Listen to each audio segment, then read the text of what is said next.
Hello friends, मैं Ashwini Vishwakarma and welcome back in my YouTube channel. मैं आज आप लोगों के लिए एक नई वीडियो लेकर के आई हूं और इस वीडियो में हम एक बुक की समरी के बारे में बात करेंगे। तो ये बुक जो है काफ़ी हेल्प करने वाली है आप लोगों की।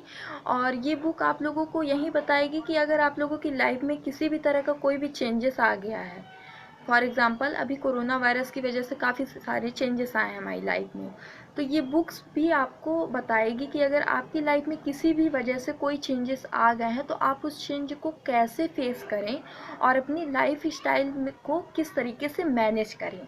तो इस बुक को मैंने भी पढ़ा और इस बुक ने काफ़ी हेल्प की मेरी। तो मुझे लगता है कि आप सबको भी इस बुक के बारे में पता होना चाहिए और आप लोगों को भी ये बुक पढ़ना चाहिए। और ये बुक अगर आप लोगों की लाइफ में फॉर एग्ज़ाम्पल आपकी फ्रेंडशिप में, आपकी फैमिली में, आपके कैरियर में किसी भी तरह की कोई भी चेंजेस हो गई है अगर बाई चांस, तो ये बुक आप लोगों को उस चेंजेस को कैसे फेस किया जाता है उसके बारे में बताएगी और काफ़ी ज़्यादा हेल्प करने वाली है। तो हम वीडियो को स्टार्ट करते हैं, लेकिन वीडियो स्टार्ट करने से पहले मैं आप सभी लोगों से यही कहना चाहती हूँ कि अगर आप लोग मेरे चैनल पर नए हो तो मेरी वीडियो को सब्सक्राइब करना बिल्कुल भी ना भूलें, जिससे आप लोगों को आने वाली मेरी नई वीडियोस की नोटिफिकेशंस मिलती रहे। और अगर आप लोगों को ये वीडियो अच्छी लगी तो मेरी वीडियोस को लाइक करना बिल्कुल भी ना भूलें।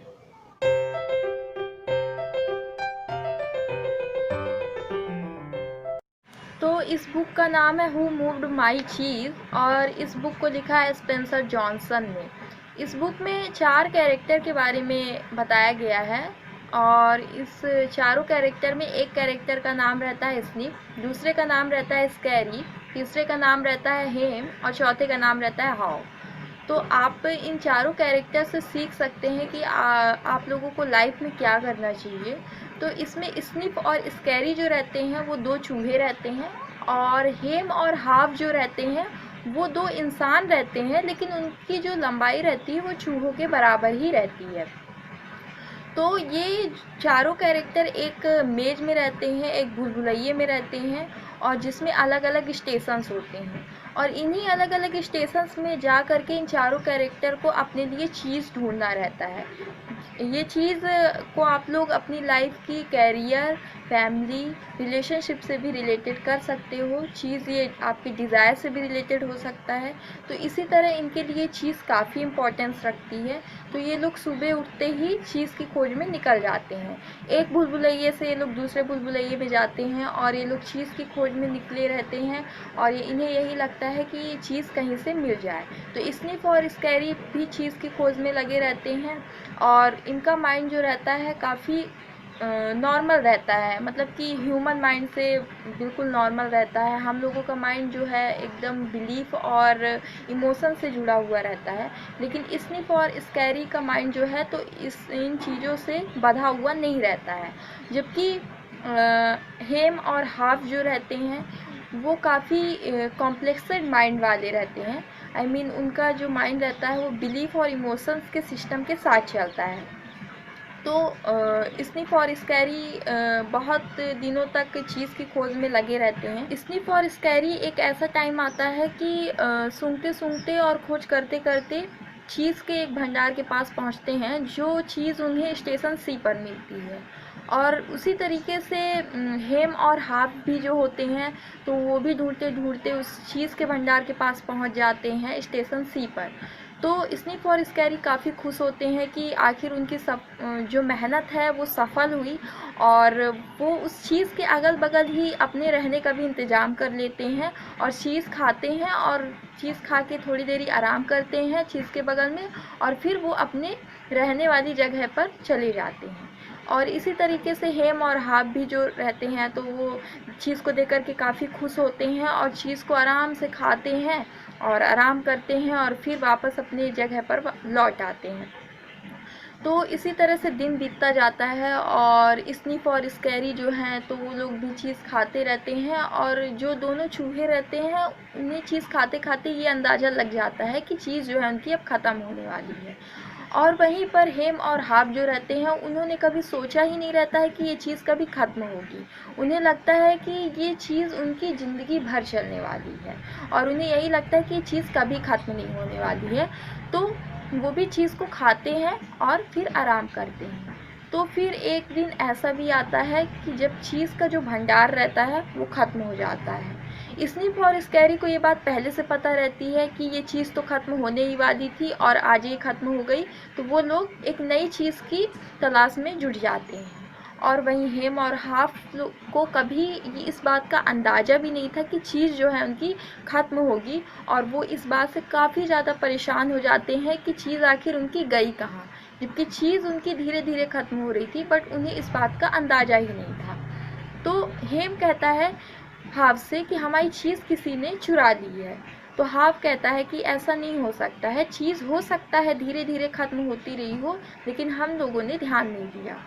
तो हेम काफ़ी टूट जाता है इस बात को लेकर के कि उसकी जितनी भी चीज़ थी वो सारी चीज़ ख़त्म हो गई है और वो अब आगे क्या करेगा। तो स्नीफ और स्कैरी जो है जब नई चीज़ की तलाश में लगे रहते हैं, तो उन्हें आखिरकार एक चीज़ का भंडार मिल ही जाता है, और वो चीज़ जो उन्हें मिलती है वो स्टेशन एन पर मिलती है।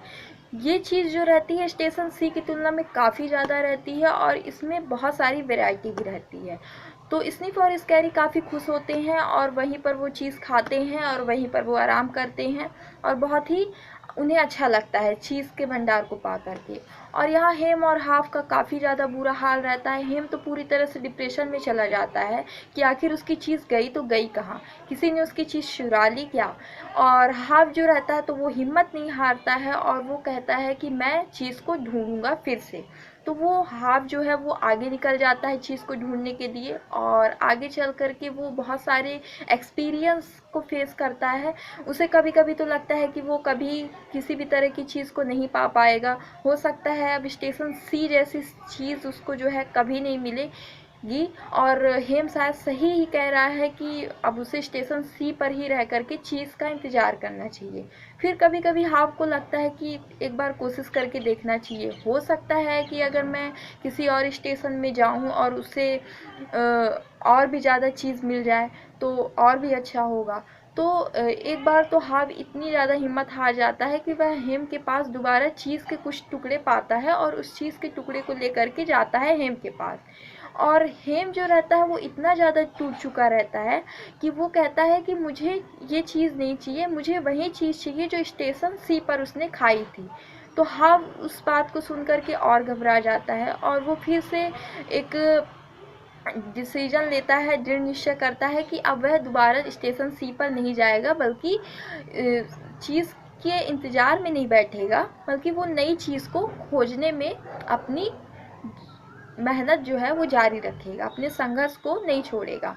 तो वह फिर आगे जाता है और फिर बहुत सारी प्रॉब्लम को फेस करने के बाद वह स्टेशन एन पर पहुंचता है, और जिसे वैरायटी ऑफ चीज़ मिलती है, मतलब कि वहाँ पर इतनी सारी चीज़ रहती हैं जो स्टेशन सी की तुलना में बहुत ज़्यादा रहती हैं, और बहुत तरीके की उसको चीज़ जो मिलती है खाने के लिए मिलती है।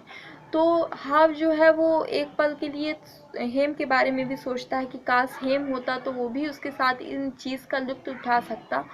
और वहीं पर उसे स्निफ और स्कैरी भी मिलते हैं जो उसका स्वागत करते हैं, और हाव जो है अपनी इस सफलता को लेकर के काफ़ी खुश रहता है। तो ये थी बुक की समरी। और अगर आप लोगों को बुक वाकई में अच्छी लगी हो और आप लोग इस बुक को पढ़ना चाहते हो, तो मैंने डिस्क्रिप्शन बॉक्स में बुक का लिंक दे दिया है, आप लोग वहाँ पर जा कर के बुक को बाय कर सकते हो। तो इस बुक में कुछ पॉइंट्स थे जो मुझे काफ़ी अच्छे लगे और मुझे लगता है कि आप लोगों को भी इन पॉइंट्स को जानना चाहिए। तो ये पॉइंट्स हैं, if you do not change you will become extinct. मतलब अगर आप लोग खुद में बदलाव नहीं लाओगे तो आप खत्म हो जाओगे, विलुप्त हो जाओगे। इसलिए आप लोगों को समय के साथ बदलना होगा। तो ये बात बोलते हुए हाव जो है वो चीज़ की खोज में निकलता है, और एक वक्त जब ऐसा आता है कि हाव पूरी तरह से टूट जाता है, तब भी वो एक पॉइंट को दीवार पर लिखता है और उस पॉइंट को लेकर के चलता है, और ये पॉइंट है, when you stop being afraid you feel good. मतलब कि जब आप डरना बंद कर देते हो तब आप अच्छा फील करने लगते हो। तो ये पॉइंट्स बहुत ही इम्पोर्टेंस रखते हैं हमारी लाइफ में भी, तो इसलिए मैंने आप लोगों से शेयर करना ज़रूरी समझा। और वैसे भी ये बुक भी बहुत अच्छी है, आप लोगों को बिल्कुल पढ़ना चाहिए। और अगर आप लोगों को ये वीडियो भी अच्छी लगी है तो प्लीज़ वीडियो को लाइक कर दीजिएगा। और अगर मेरा चैनल आप लोगों को पसंद आया तो चैनल को सब्सक्राइब कीजिएगा, जिससे आने वाली न्यू वीडियोज़ की नोटिफिकेशंस आपको मिलती रहे। तो मेरी वीडियोज़ को पूरा देखने के लिए आपका बहुत बहुत धन्यवाद।